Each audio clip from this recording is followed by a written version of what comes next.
नमस्कार। आप सभी का इस सेशन में स्वागत है। आज हम बात करने वाले हैं योग के बारे में।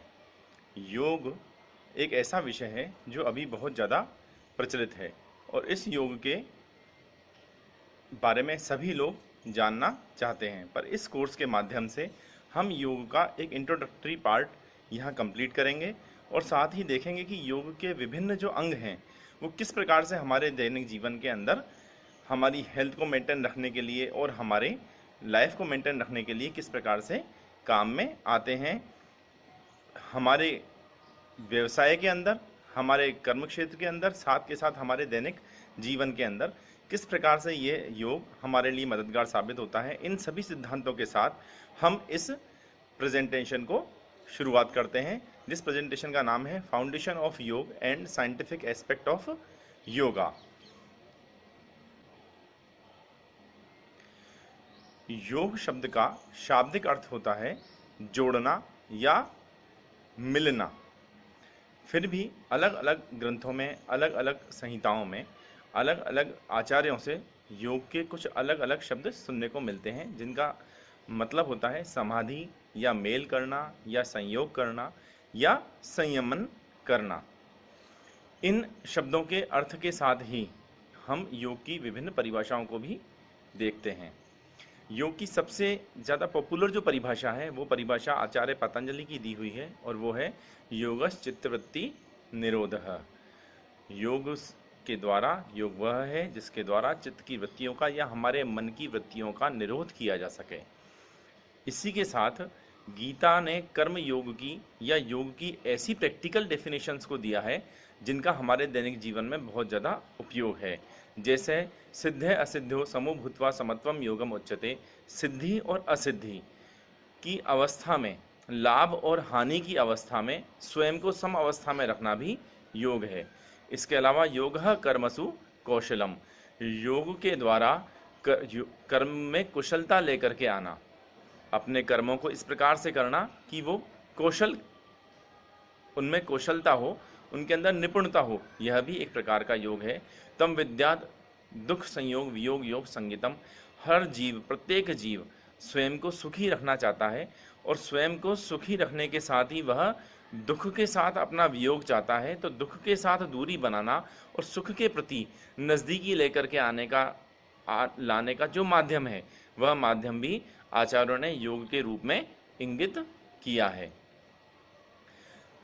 साथ ही हम देखते हैं कि हम बचपन से लेकर के, जन्म से लेकर के और अपनी पूरी आयु तक या उम्र के अंतिम पड़ाव तक या वृद्धावस्था तक हम विभिन्न परिस्थितियों से होकर के गुजरते हैं और इन परिस्थितियों के बीच में ही हमको अपने जीवन में बहुत सारे कर्म करने पड़ते हैं, अपनी पूरी आयु को जीना पड़ता है। यह आयु हमारे लिए 4 प्रकार की हो सकती है: हितायु, अहितायु, दुखायु और सुखायु।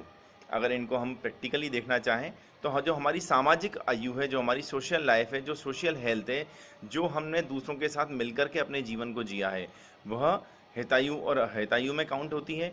और जो हमने इंडिविजुअल खुद के लिए सोचा है, खुद के लिए जिया है, खुद के शरीर को, खुद के मन को प्रसन्न रखना है, यह सुखायु है। और इसकी विपरीत अवस्था, जो जीवन की आयु हमने दुख, संघर्ष और चिंता इन सब कंडीशंस में निकाली है, वो दुखायु कहलाती है। तो इस प्रकार से हमारे पास 4 प्रकार की आयु आचार्यों ने बताई हुई है। इस आयु के साथ ही हमको स्वास्थ्य के सभी पहलुओं को, हेल्थ के सभी डायमेंशंस को वेल बीइंग की फॉर्म में या भली प्रकार से रखना होता है। और यही हमारे जीवन के अंदर योग का महत्व है कि किस प्रकार से हम हेल्थ के सभी डायमेंशंस को प्रॉपर वे में रख पाएँ। एक बार इनके डायमेंशंस के बारे में बात करें तो social, physical, professional, pleasurable, mental, spiritual, emotional और मटेरियलिस्टिक, इस टाइप के हमारे पास लगभग 7 डायमेंशंस हेल्थ को लेकर के होते हैं। WHO की डेफिनेशन में भी फिजिकल, मेंटल और सोशल वेलबींग के बारे में बात की गई है। वहाँ पर भी 3 हेल्थ के डायमेंशंस को माना गया है। इन डायमेंशंस को हम प्रॉपर योग से किस प्रकार से रख पाते हैं, इसी के बारे में बात हम इस लेक्चर के अंदर करेंगे। जहाँ तक योग की बात है तो सबसे फेमस जो योग है वो है अष्टांग योग। अष्टांग योग के अंदर 5 बहिरंग और 3 अंतरंग योग आते हैं, जिसमें यम, नियम, आसन, प्राणायाम, प्रत्याहार, धारणा, ध्यान और समाधि, और इसके माध्यम से योग की परम अवस्था तक पहुंचना, यह ही अष्टांग योग का मूलभूत सिद्धांत है। यम है अहिंसा, सत्य, अस्तेय, ब्रह्मचर्य और अपरिग्रह, जो कि हमारी सोशल वेलबींग को दिखाते हैं। नियम हमारी इंडिविजुअल वेलबींग को दिखाते हैं। शोच, संतोष, तप, स्वाध्याय, ईश्वर और प्राणिधान, अर्थात हम स्वयं को किस प्रकार से स्वस्थ रख सकते हैं, यह नियम के अंदर आता है। आसन हमारी फिजिकल फिटनेस है। प्राणायाम हमारी ब्रीदिंग एक्सरसाइज है। प्रत्याहार हमारे मन की एक्सरसाइज है, किस प्रकार से हमारे मन को कंट्रोल कर सकते हैं। धारणा, ध्यान और समाधि, ये तीनों ही हमारे अंतरंग योग हैं, और ये तीनों ही संयम भी कहलाते हैं, जिसके माध्यम से हम हमारी आत्मा को और हमारे मन को एक संतुलित अवस्था में किस प्रकार से बनाए रख सकते हैं। यही फंडामेंटल ऑफ योग है। इन पांचों कंपोनेंट्स को, इन पांचों अंगों को, इन पांचों लिम्स को अपने जीवन में भली प्रकार से धारण करना, यही अष्टांग योग का मूलभूत सिद्धांत है। यह योग किस प्रकार से हमारे दैनिक जीवन में, किस प्रकार से हमें हमारे लिए लाभप्रद हो सकता है, इसके बारे में बात करें तो योगिक प्रैक्टिसेस जो होती हैं, जैसे आसन हुए, प्राणायाम हुआ, रिलैक्सेशन टेक्निक्स हुई, ध्यान हुआ, इन सभी से हमको सेल्फ रेगुलेशन मिलता है, फिजिकल फिटनेस मिलती है, और माइंड और बॉडी की अवेयरनेस बढ़ती है। हम किसी भी कर्म को साक्षी भाव में कर पाते हैं। हम खुद की मन की कंडीशंस को, खुद के शरीर की कंडीशंस को रेगुलेट कर पाते हैं, और हम हमारी फिजिकल फिटनेस का अच्छे से ध्यान रख पाते हैं।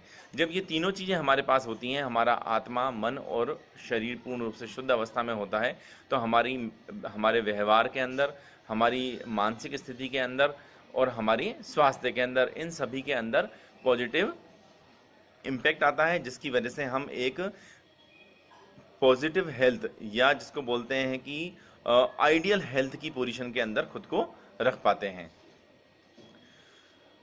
इस सभी योग की परम प्राप्ति के बाद, या योग के इन सभी अंगों को पूर्ण रूप से भली प्रकार से जान लेने के बाद, वास्तविकता में एक योगी पुरुष कैसा होना चाहिए, आखिर यही तो फलश्रुति है हमारी इस पूरे लेक्चर की, या इस पूरे योग को करने की।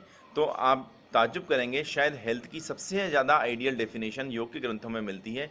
वपुः कृशत्वम, हमारा शरीर एकदम से क्रश हो, या जिसे लीन और थिन कहते हैं, उसके अंदर किसी प्रकार का आलस्य ना हो।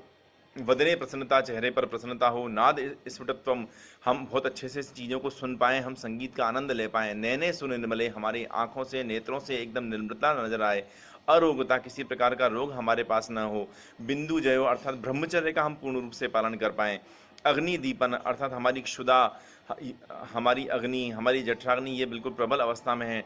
नाड़ी विशुद्धि, हमारे सभी शरीर के सभी श्रोतस विशुद्ध या शुद्ध अवस्था में हो, किसी प्रकार का उनके अंदर श्रोतोरोध ना हो, हम अपने नॉर्मल जितने भी कर्म है वो बहुत अच्छे से कर पाएं।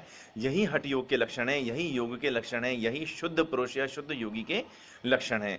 एक दूसरे आचार्य की परिभाषा को हम देखते हैं। प्रौढ़ वन्ही सुभोगी च सुखी सर्वांग सुंदर, संपूर्ण हृदय योगी सर्वोत्साह बलान्वित। जिस प्रकार से हम बात करते हैं आजकल कि किस प्रकार की हमारी पॉजिटिव एटीट्यूड किसे कहते हैं, यही तो संपूर्ण हृदय है कि हम हर परिस्थिति को सहन कर पाएं। और ये सभी कंडीशन हमें अष्टांग योग के या हठ योग के विभिन्न पहलुओं को अपने शरीर से, मन, वचन और कर्म से धारण करने का परिणाम रूप में हमको प्राप्त होता है। बहुत बहुत धन्यवाद। मुझे लगता है कि योग का यह इंट्रोडक्टरी पार्ट, यह छोटी सी क्लास आपको योग के सभी अष्टांग जो पहलू हैं, जो 8 अंग हैं, उन सब के बारे में भी आपको अच्छी नॉलेज दिखाता है। बहुत बहुत धन्यवाद।